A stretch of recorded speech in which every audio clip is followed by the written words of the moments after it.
Assalamualaikum murid-murid yang dikasihi sekalian. Moga-moga kamu semua dalam keadaan sentiasa bersemangat untuk belajar. Baik, untuk kali ini mata pelajaran pendidikan Islam, kita akan teruskan lagi untuk bidang adab dan unit yang telah kita mulakan iaitu perkenankan doaku. Adakah di kalangan kita yang baru lepas berdoa?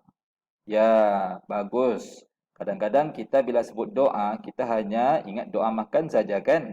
Tapi sebenarnya dalam hidup kita, kita perlukan berdoa. Kita sentiasa berdoa.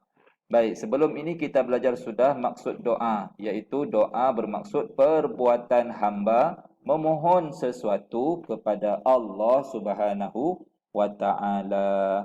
Baik, hari ini kita akan teruskan lagi pelajaran kita yang mana kita mengharapkan murid-murid akan dapat mengaplikasikan adab ataupun tata cara berdoa yang mengikut sunnah Nabi Muhammad sallallahu alaihi wasallam, dan juga diharap murid-murid juga akan tahu dan belajar apakah kepentingan kita beradab ketika berdoa. Baik, sudah tentu doa ini merupakan perkara yang penting dalam hidup kita.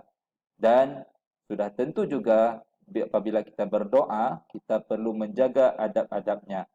Baik, sebagai contoh, kalau kita mau meminta sesuatu daripada ayah kita, ibu kita, bolehkah kita meminta daripada mereka dengan cara berkasar ataupun dengan cara meninggikan suara?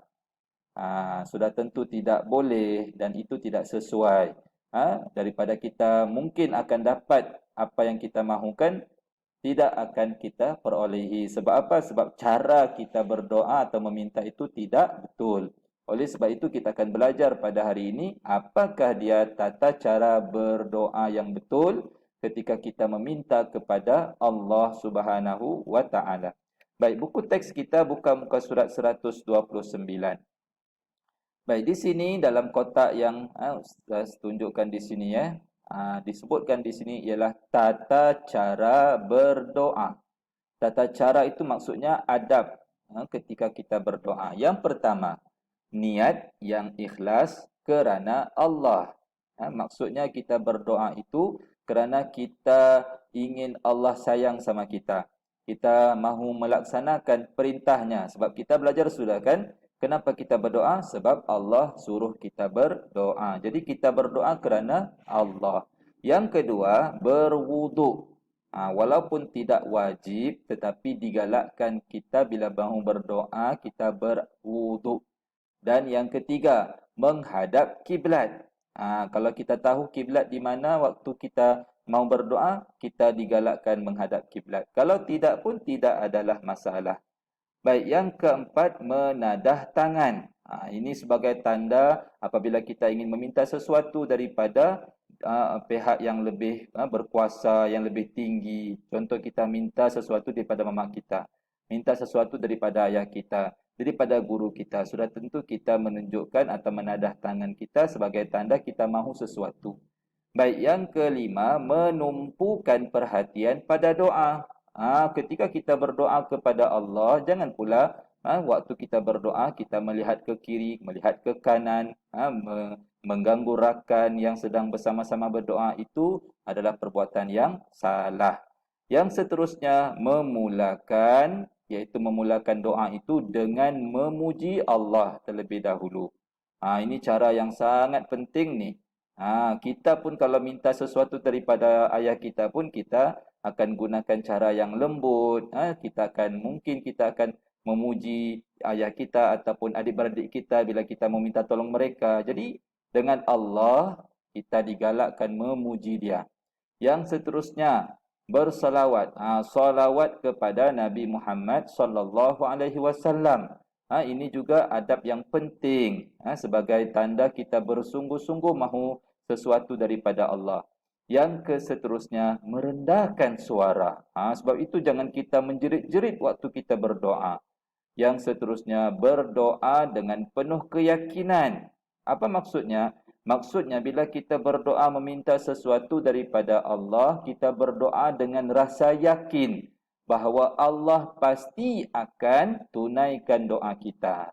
Yang seterusnya, doa dibaca dengan tenang dan tertib.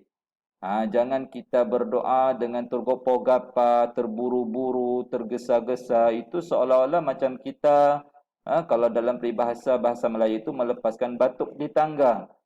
Kita bila berdoa kena bersungguh-sungguh. Kita kena berdoa dengan hati yang tenang, jiwa yang tentram. Jangan kita melakukan dalam keadaan tergesa-gesa. Dan yang seterusnya mengucapkan amin selepas berdoa. Apa itu amin? Amin ini maksudnya ialah perkenankanlah, tunaikanlah. Itu adab-adab ataupun tata cara ketika kita berdoa. Baik, di sini ada satu contoh doa yang telah Ustaz kongsikan pada pertemuan kita yang sebelum ini. Mohon kepada murid-murid cuba hafalkan. Cuba hafalkan, dan ini adalah doa yang sangat bagus untuk kita semua.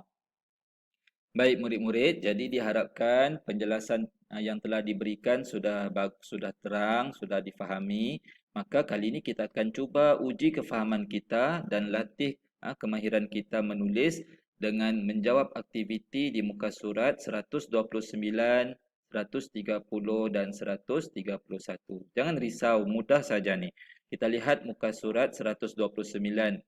Arahannya, kamu hanya dikehendaki tulis beradab atau tidak beradab.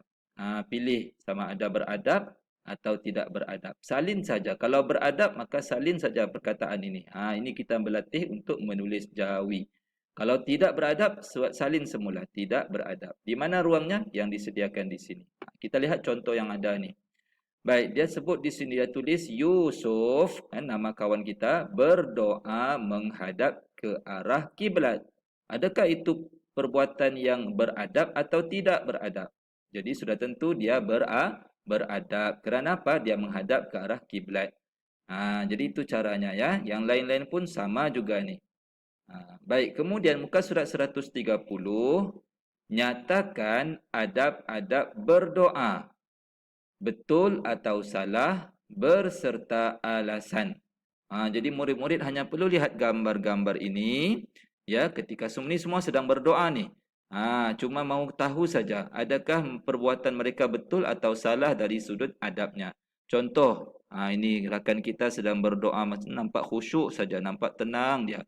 Jadi adakah dia beradab? Ya, beradab. Jika beradab tulis betul, betul. Jadi alasannya apa? Alasannya dia menadah tangan ketika berdoa. Boleh rujuk dalam buku teks kita yang tadi. Kemudian, agaknya ni gambar apa ni? Dia berdoa mengarah kiblat. Ini dia berdoa sambil berborak-borak dengan kawannya. Begitu juga berdoa sambil bermain-main dan berbual-bual dan sebagainya.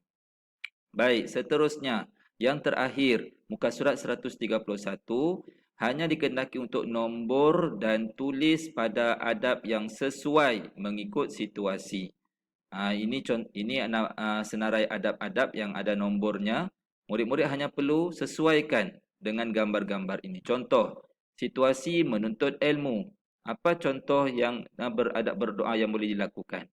Ini dia bagi contoh sudah nombor 4. Okey, tulis nombor 4, menadah tangan, salin semula. Agaknya yang kedua apa? Yang kedua apa? Kita boleh bagi contoh di sini dengan contoh-contoh yang ada, sama ada niat yang ikhlaskah, memulakan dengan bismillah, itu semua boleh dipilih sesuai dengan gambar-gambar yang ada. Baik, semoga berjaya.